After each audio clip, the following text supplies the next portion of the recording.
గుణసుందరి తరువాయి భాగం. ఆవేశంలో గుణసుందరి చెప్పకూడని రహస్యం చెప్పివేయడం చేత పాపం దైవాధీనం బావిలో పడిపోయినప్పుడు ఎలుగుబంటిలాగా మారిపోయాడు. అతను దుఃఖిస్తూ ఎలాగో పైకి వచ్చి ఇంటి దారి పట్టాడు. పోతే గుణసుందరి చెప్పకూడని రహస్యాన్ని చెప్పివేసింది కానీ వెంటనే తెలివి వచ్చి గాబరాతో ఇంటికి వెళ్ళి చూచుకునే వరకు తులసి మొక్క వాడిపోయింది. ఇంకేమున్నది, తన అపరాధం మూలాన భర్త కీడు మూడింది. గురు శాపం ప్రకారం అతను ఈ పాటికి ఎలుగుబంటిగా మారిపోయి ఉంటాడు అని భరించరాని విచారంతో గోడు గోడున ఏడుస్తూ ఆ తులసి దగ్గర స్పృహ తప్పి పడిపోయింది. అక్కడ రాజుగారికి చాలా ప్రమాదంగా ఉన్నది. ఏమిట్రా భగవంతుడా అని కోటలో అందరూ చింతిస్తున్న సమయంలో హరమతి కళామతులు మహేంద్రమని తీసుకువచ్చి మహారాజు ఎదుట పెట్టారు. అది చూచి తండ్రి రాజ్యం తమకే దక్కింది కదా అని రూపాహేమలు పొంగిపోయారు. కాని మణిని చూచి రాజవైద్యుడు ఇది ప్రకాశించటం లేదే అన్నాడు. ఉండండి, మంత్రం చెప్పాలి అంటూ అన్నదమ్ములు అట్టహాసంగా హనుమంతు తోక అని నిగనిగా అని అరుస్తూ మణి చుట్టూ తిరగసాగారు. వాళ్ళు ఎంతగా అరిచినా మణి ప్రకాశించలేదు. ఇదేం మంత్రం అంటూ అందరూ తెల్లబోయారు. నన్ను మోసం చేసి రాజ్యం లాక్కోవటానికి ఏదో రాయి పట్టుకొచ్చారు. వీళ్ళ తలలు ఖండించి గుమ్మానికి వేలాడదీయండి అని మహారాజు గాండ్రించాడు. రాజవైద్యుడు నిదానంగా మన్ని పట్టి చూచి దీని లక్షణాలన్నీ సరిగ్గానే కనబడుతున్నాయి. ఇది నిజంగా మహేంద్రమనే, కానీ వీరు దీనికి ప్రయోగించవలసిన మంత్రం మర్చి ఉంటారు అన్నాడు. అయితే ఆ మంత్రం ఏదో జ్ఞాపకం చేసుకొని ఏడవనండి అంటూ మహారాజు నిస్పృహతో చెప్పి ప్రాణం మీద ఆశ వదులుకున్నాడు. దైవాధీనం అంటే ఇప్పుడు ఎలుగుబంటి ఎరుకుల గూడెంలోకి రాగానే అంతా కేకలు వేస్తూ బడితెలు పుచ్చుకొని వెంటబడ్డారు. ఆ కేకలకు అదిరిపడి ఏమిటో చూద్దామని గుణసుందరి ఇంట్లో నుంచి యువతలకు వచ్చింది. ఆ ఎలుగుబంటి దీనంగా గుణసుందరి వెనుకకు వచ్చి నక్కింది. అది మిమ్మల్ని ఏమి చేయదు, భయపడకండి, మీ దారిన మీరు వెళ్ళిపోండి అని ఆమె గూడెం ప్రజలను వారించింది. చేతులారా చేసుకున్న పాపఫలానికి మొత్తుకుంటూ ఎలుగుబంటిని లోపలికి తీసుకుపోయింది. పట్టరాని దుఃఖంతో గుణసుందరి ఎలుగుబంటి రూపంలో ఉన్న భర్త కాళ్ళ మీద పడి తెలియక చేసిన ఈ అపరాధానికి క్షమించమని ప్రార్థించింది. దైవాధీనం ఎలుగుబంటిగా మారిపోవచ్చు, అతనికి ఈ రూపంలో వాక్కు లేకపోవచ్చు, అయినప్పటికీ అతను సర్వాజ్ఞుడే. గుణసుందరి మొరవిని దైవాధీనం అక్కడ ఉన్న శ్రీరాజరాజేశ్వరి విగ్రహాన్ని చూపించి ఆ తల్లే మనకు దిక్కు కనుక ఆమెను ప్రార్థించు అంటూ సైజ్ఞ చేశాడు. భర్త ఆజ్ఞ తలదాల్చి గుణసుందరి తమ ఇలవేలుపైన దేవికి భక్తితో మొక్కులాడి ప్రార్థించింది. తన భక్తురాలు పతిభక్తి పారాయణ అయిన గుణసుందరి చేసే ప్రార్థనలు కైలాసంలో ఉన్న పార్వతీదేవికి వినపడినాయి. కరుణామయి ఆశ్రిత జన పక్షపాతి అయినటువంటి దేవి పరమేశ్వరునితో ఈ సంగతి చెప్పి గుణసుందరిని అనుగ్రహించవలసిందని వైగిరి పెట్టింది. ప్రియసతి అయిన పార్వతీమణ్ణి పరమేశ్వరుడు ఎప్పుడైనా కాదనగలడా? వెంటనే ఆ దంపతులు కిరాత దంపతులయ్యి గుణసుందరి ఇంటి ముందు అవతరించారు. ఆ ఇంటికి వెళ్ళి తలుపు తీసుకొని కొంచెం బిచ్చం పెట్టు చిటి తల్లి అని వారు అడిగారు. వారిని చూచి గుణసుందరి తన నిర్భాగ్యత్వానికి చింతిస్తూ బొటబటా కన్నీరు రాల్చింది.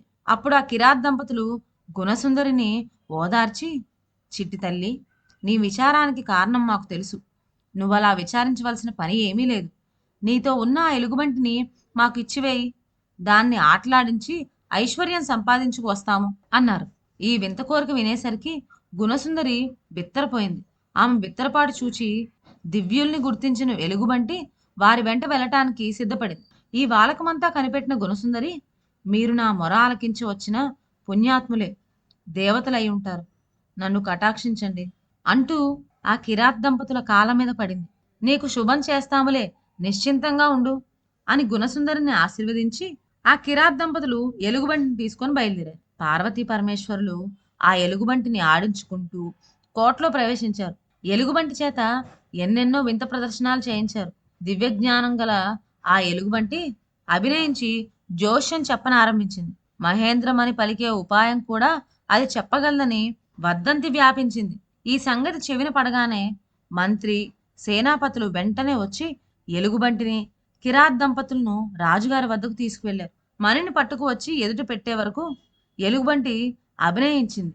అదేమిటి అని అడిగితే, ఈ రాజుని ఏ కూతురు నిజంగా ప్రేమిస్తున్నదో ఆమె తన మగనితో సహా ముమ్మారు ప్రదక్షిణం చేసినట్టయితే మహేంద్రమని పలుకుతుంది అని కిరాత్ దంపతులు ఎలుగుబంటి అభినయానికి అర్థం చెప్పారు.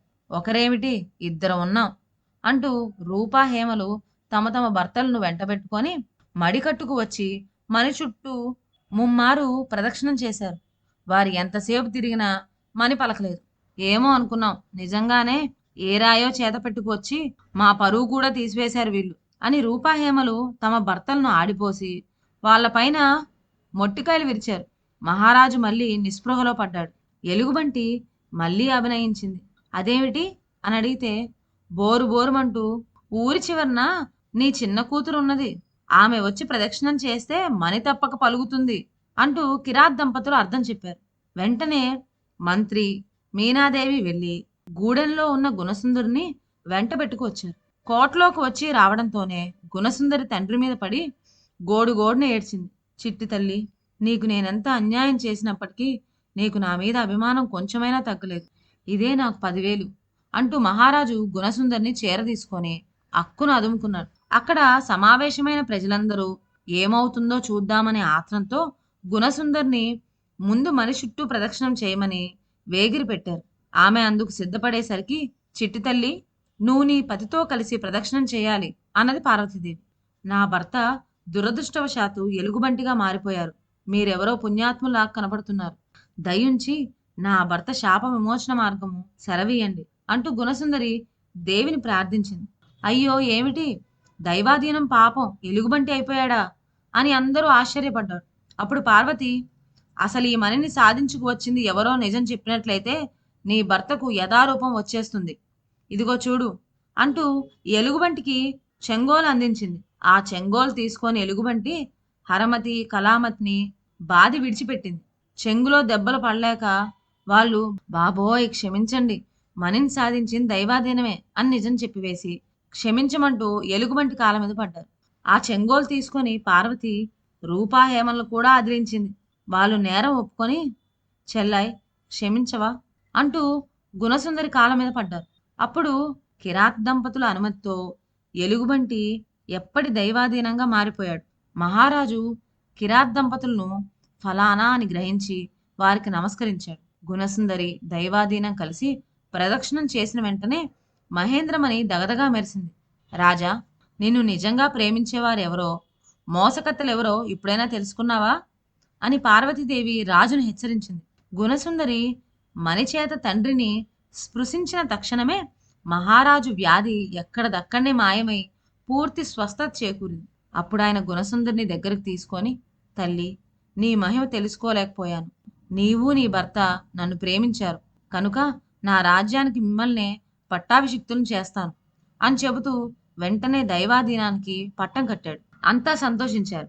కానీ మహారాజు గుణసుందరిని చూచి, ఈ వృద్ధుణ్ణి నీ మెడకు కట్టి నేను నీకు చేసిన అన్యాయం మాత్రం ఇంకా మిగిలిపోయిందే అని విచారించాడు. అప్పుడు పార్వతీదేవి, ఓ రాజా, ఇంకా నీకు అహంకారం చావలేదు. చిట్టి తల్లికి పరమేశ్వరుడు అనుగ్రహించిన ఆ భర్త ఎవరో చూడు అంటూ దైవాధీనాన్ని ఇక నిజ రూపంలో బయలుపడమని శాసించింది. అప్పుడు దైవాధీనం భువనమోహన సౌందర్యంతో వీరసేన కుమారుడై వెలియగా అందరూ ఆశ్చర్య చికిత్సులై ఆనందించారు. పరమానంద భరితుడై మహారాజు, నిజంగా మీరు దేవతలంటూ ఎరుక దంపతులకు ప్రణమిల్లారు.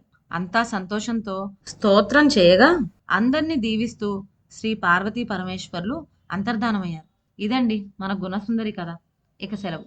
నా ఛానల్లోని కథలు మీకు నచ్చినట్లయితే నా ఛానల్ను లైక్ చేసి సబ్స్క్రైబ్ చేయండి. షేర్ చేయడం మర్చిపోవద్దు. కొత్త కథల నోటిఫికేషన్ కోసం బెల్ ఐకాన్ ప్రెస్ చేయండి. Thank you.